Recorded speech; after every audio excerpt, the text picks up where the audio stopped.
So, Shahisha, thank you. So peace, everybody. Peace is the way that I greet people. You can say hello, hola, sin chao, akwaba. There's lots of different ways to greet folks, but I say peace. And that's how I choose to meet you all today. So what I'd love for us to do is maybe just together take 3 deep breaths in and out so we can just ground ourselves in the space for a moment. So let's collectively take a deep breath in. Let it out. Another breath in. Another breath out. One more deep breath in. And big deep breath out.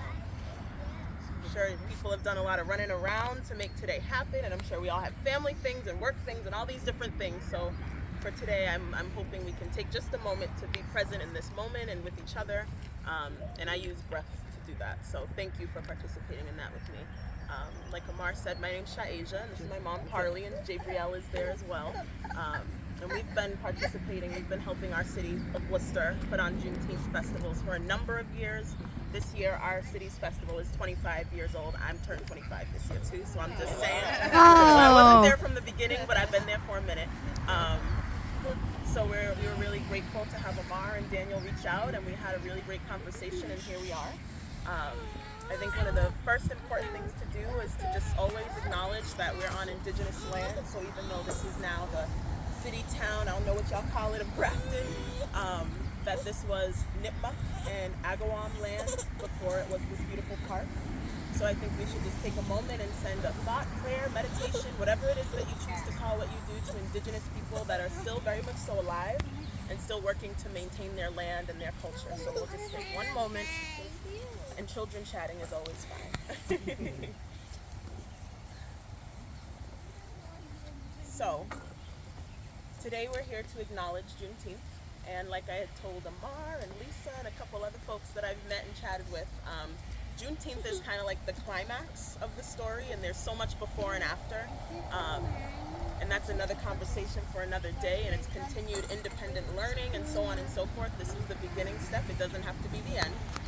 But I think it's important to just acknowledge that Juneteenth commemorates the official end of chattel slavery in the United States. And again, chattel slavery was a system that was created to dehumanize African people. And again, not 100, not 1,000, 12.5 million human beings were transported from West Africa and brought to the United States, to the Caribbean, to South America. And of that 12.5 million, only 10 million survived the journey. So a lot of loss was experienced just on that journey, and then we know the hells that people experienced when they landed in this country and other spaces. And so Juneteenth honors the 2.5 additional years that enslaved people in Galveston, Texas were expected to work when they should have been somewhat free after the Emancipation Proclamation. So I'm gonna read you all it's on my phone, I'm real unprofessional today, but I'm gonna read you all the doctrine, and we can maybe try our best to imagine what it might have felt like to hear these words. And I also encourage you to maybe interrogate these words a little bit, because it should just say y'all are free, and it has some other little stipulations. So it says, General Orders Number 3, General Gordon Granger arrives in Galveston, Texas, and says, the people of Texas are informed that in accordance with the proclamation from the Executive of the United States, all slaves are free. This involves an absolute equality of personal rights and rights of property between former masters and slaves, and the connection heretofore existing between them becomes that of employer and hired labor. I encourage you all to listen to this piece. For me, this is what sat with me. The freedmen, the black folks, the formerly enslaved people, are advised to remain quietly at their present homes and work for wages. They are informed they will not be allowed to collect at military posts, and that they will not be supported in idleness there or elsewhere. So freedom, but stay put. Even if you're free, but if you choose to not work, we're not going to tolerate that either. And if you choose to leave and not work, we're not going to tolerate that either. And we're not going to give you jobs. We're not going to let you live in our neighborhoods, right? So there's all of these different things.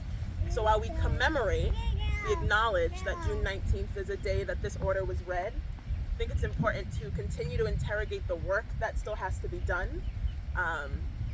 What I'd love for everybody to do is maybe, I'm going to just say some names, and I think this is how I would like to kind of close out this opening, if we will, I'd love it if you feel able to maybe raise one hand, and when you hear a name that you don't know, I'd love for you to put your hand down.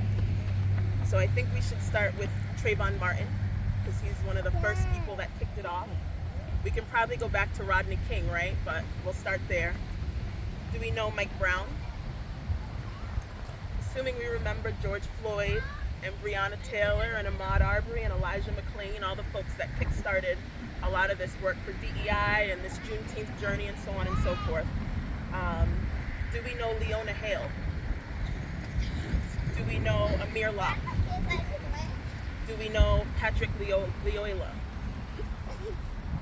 So these are black folks who were killed by the police in 2022. Leona Hale was a pregnant black woman who was shot 5 times in Minnesota and lost her life. Amir Locke was minding his business. He was at, the stories are very eerily similar to the stories that I know we know. And so I leave us in this way to just say, as we honor and think about and commemorate and enjoy each other's company today, that work from 2020 that I know galvanized so many people, it's not done. It's not done at all, because police accountability is what folks asked for, and we were given Juneteenth as a national holiday.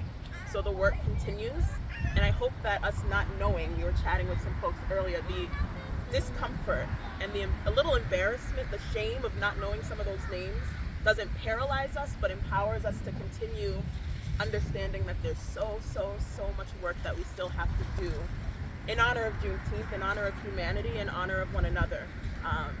And so while we enjoy today, I hope that we can always take a moment to reflect not just on Juneteenth, but in our everyday lives, on the work that still has to be done for black folks and other folks, for humanity, right? So that's the words that I have for you all. Do we need to talk about the significance of the Juneteenth flag, or do we have that covered and what it stands for? Because there's symbols there. Yeah, do you want to talk about that? And then we'll raise it. And then we can raise it, right? Okay. Just so we know, because the education piece is so important. I can go hold it out so that we can see it. That sounds beautiful. So, the Juneteenth flag that you're seeing over there that Amar is going to lift up so you can really get a good view has significance. It's not just some flag that appeared out of nowhere.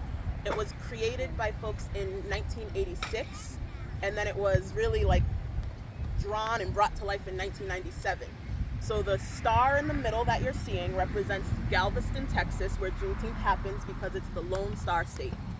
And the burst represents new opportunities on the horizon, which is that arc in the middle, for black folks at the formal end of chattel slavery. And then the red, white, and blue is to remind folks that black folks have just as much, if not a little more, stake in this country, given that it's the hands that built this and participated in every way, shape, and form in this country, which is similar to our traditional red, white, and blue 50 stripes, 50 stars, so on and so forth. So that's the significance of the flag, and hopefully we'll just get it raised and continue meditating on all these things and enjoying each other's company.